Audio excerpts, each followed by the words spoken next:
चाहे ईशान किशन हो, जय शाह हो या फिर रॉजर बिनी या हार्दिक पांड्या, सौरव गांगुली ने सबकी क्लास लगा दी। जी हां, दादा ने दादागिरी करते हुए एक एक करके सबकी क्लास लगा दी। शुरुआत ईशान किशन के जवाब देते हुए करी। जी हां, ईशान किशन के ऊपर जो लगातार सवाल चल रहे हैं, वहां पर थोड़ा सा ईशान के साइड फेवर करते हुए कहा कि बीसीसीआई के सेक्रेटरी जय शाह और प्रेसिडेंट रॉजर बिनी को फिलहाल ईशान किशन से बात करनी चाहिए।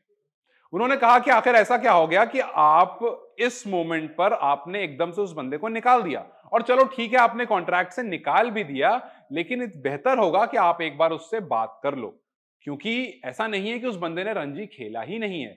ऐसा नहीं है कि वो रणजी नहीं खेल रहा था, व्हाइट बॉल नहीं खेल रहा था, वो खेल रहा था सब कुछ। अभी इधर कुछ दिनों से नहीं खेल रहा था, और जस्ट बिकॉज बीच के कुछ महीनों में जो भी मनमुटाव हुआ, उसका मतलब ये नहीं है कि इतने ज्यादा डिफरेंसेस क्रिएट हो जाएंगे।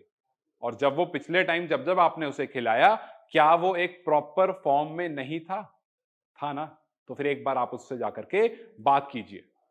फिर जब बात आई फर्स्ट क्लास क्रिकेट के बारे में, तो उन्होंने कहा कि दिल्ली कैपिटल्स के हर एक खिलाड़ी, चाहे वो सैयद मुश्ताक अली हो, चाहे विजय हजारे हो, चाहे रणजी ट्रॉफी हो, सब खेलते हैं। यहां तक कि ईशांत शर्मा भी रणजी खेल कर आते हैं। तो खिलाड़ियों को वो खेलना चाहिए। यहां तक कि उन्होंने हार्दिक पांड्या पांड्या पर भी तंज कसते हुए कह दिया कि मुझे तो ये समझ में ही नहीं आ रहा है कि ये एक तरह की क्रिकेट खेलने का क्या मतलब है। लाइक एक फॉर्मेट खेलने का क्या मतलब है? भाई जब मैं खेलता था तो मेरे साथ राहुल द्रविड़, सचिन तेंदुलकर, वीरेंद्र सहवाग और ये जितने थे, ये व्हाइट बॉल रेड बॉल दोनों क्रिकेट खेलते थे। आपका क्या मतलब है कि आप सिर्फ T20 या सिर्फ टेस्ट खेलोगे या सिर्फ ओडीआई खेलोगे? सिर्फ ओडीआई और सिर्फ वनडे खेल करके आप बड़े खिलाड़ी थोड़ी बन जाओगे। आप अगर इंडिया को रिप्रेजेंट कर रहे हो, इट मींस आप रेडी हो हर फॉर्मेट के लिए। इस बात का क्या मतलब है कि आप सिर्फ एक फॉर्मेट के लिए रेडी हो? और रही आईपीएल की बात, तो आईपीएल उस टाइम पर हो रहा होता है जिस टाइम पर इंडिया में और कोई सी क्रिकेट नहीं हो रही होती है। फर्स्ट क्लास क्रिकेट में भी ब्रेक मिल चुका होता है।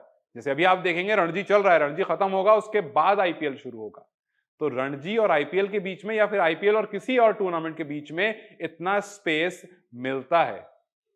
फिर जब उनसे पूछा गया टाइम मैनेजमेंट के बारे में, वर्कलोड मैनेजमेंट के बारे में, तो गांगुली लगता है थोड़ा और भड़क गए।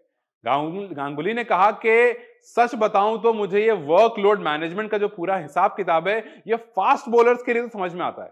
फास्ट बॉलर्स की जब बात होती है, जैसे जसप्रीत बुमराह, आपने उनको एक टेस्ट का रेस्ट दिया, मैं बिल्कुल उसके समर्थन में हूं, क्योंकि फास्ट बॉलर को फटीग ज्यादा होता है, उनको रेस्ट की जरूरत होती है। 5 दिन लगातार गेंदबाजी करने के बाद, या फिर 5 में से जो 2 इनिंग वो गेंदबाजी करते हैं, पूरा पूरा दिन ही गेंदबाजी करते हैं ऑलमोस्ट वो। तो वहां पर समझ में आती है बात, आप किस वर्कलोड मैनेजमेंट की बात कर रहे हो। मतलब बैट्समैन के लिए तो मुझे नहीं समझ में आता वर्कलोड मैनेजमेंट क्या होता है, क्योंकि आप उतना ज्यादा भी नहीं थक जाते, और हर टेस्ट मैच के बीच में इतना गैप होता है कि आपको रेस्ट मिल जाता है। हर टूर्नामेंट के बीच में इतना गैप होता है कि आपको रेस्ट मिल जाता है। तो ये टाइम मैनेजमेंट या फिर ये वर्कलोड मैनेजमेंट की बात तो मत करो।